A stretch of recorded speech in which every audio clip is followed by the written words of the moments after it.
Good afternoon, everyone. I am Rodalyn Berbetri. I will report about reorder point and EEQ. So, our example, if the company expected daily usage is 100 bottles of wine, the anticipated delivery is 6 to 10 days.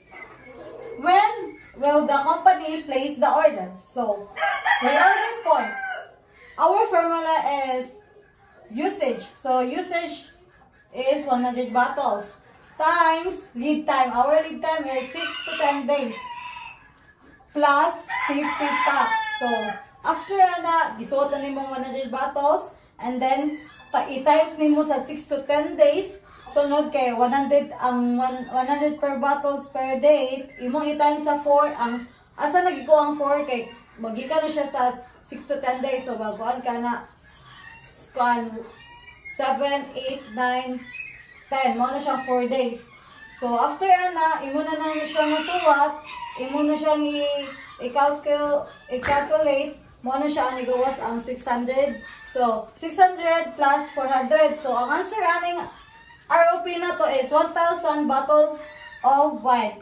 So, for example, kaning place the order is June 13. So, nag-place ka sa order nimo pag June 13. So, ang lead time is 6 to 10 days. And then, order will arrive June 19. So, ang order mo arrive kay June 19. Kaya mag-base mo ka sa 6 to 10 days nimo ang pag-process ana. After ana, June 19 is the minimum order. Then, after 60 safety stock days is mo na siya ang June 19 to 4 days.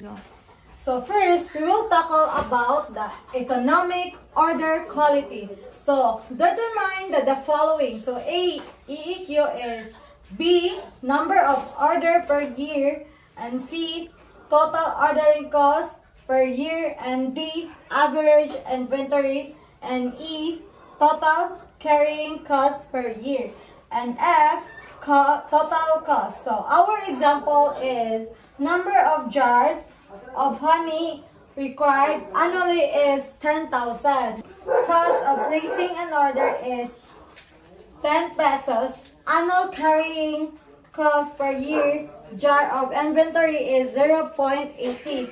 So our EEQ is, our formula is EQ. Given na ni siya ang 2, ang O mo ni siya ang cost order, mo ni siya ang O. So ang N kay mo ni siya ang number of annually. So, ano yun na ta? Ato na siyang solution. So, ang 2, given na ang 2. Ang kaning 10 is na siya sa cost of order. Money ang nadiri, nakasuwat. Mo siya i-time sa 10,000 na jar. Mo ang annually, 10,000 of jar. After ana, imo siyang i-divide sa 0.80. So, ang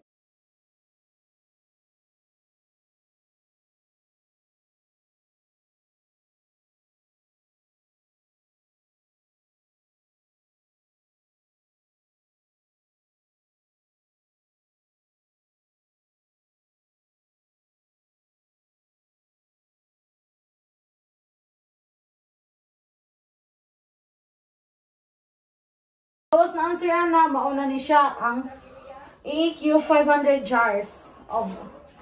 Let's proceed the B. The number of order per year or no. So our formula is NO, number of order, N plus divide EQ. So ang kanang no is ang 1,000 mo na siya ang 10,000 jar katong gikuha na to sa atong first na kuan kaning number of annually mo na siya ang 10,000 jar.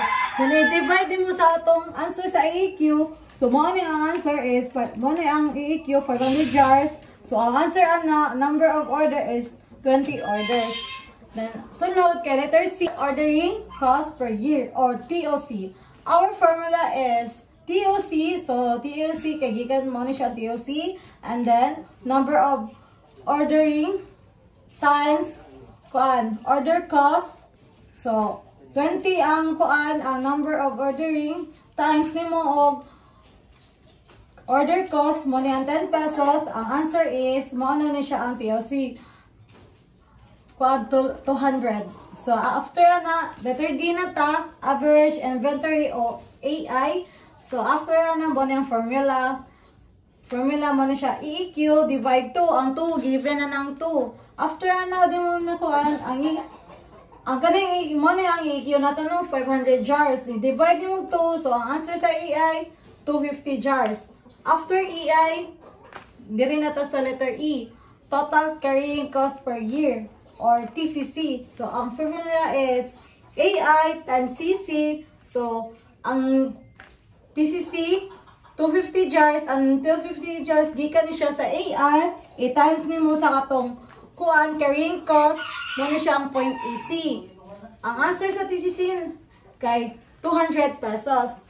So let's proceed to F, total cost. So TC, formula is TC, TOC plus TCC. So TC, mo ni siya ang total cost. Human sa TC, mo ni siya ang TOC, gikan na siya ang TOC dire, ang 200 pesos. I-plus mo siya sa TCC, ang answer sa TCC, mo ni siya ang 200, mo ni siya. After na mo, imong pag-plus ni mo ana, mo na siya ang magawas, mo na ni ang answer, 200 pesos, ang mo na ang answer sa TC.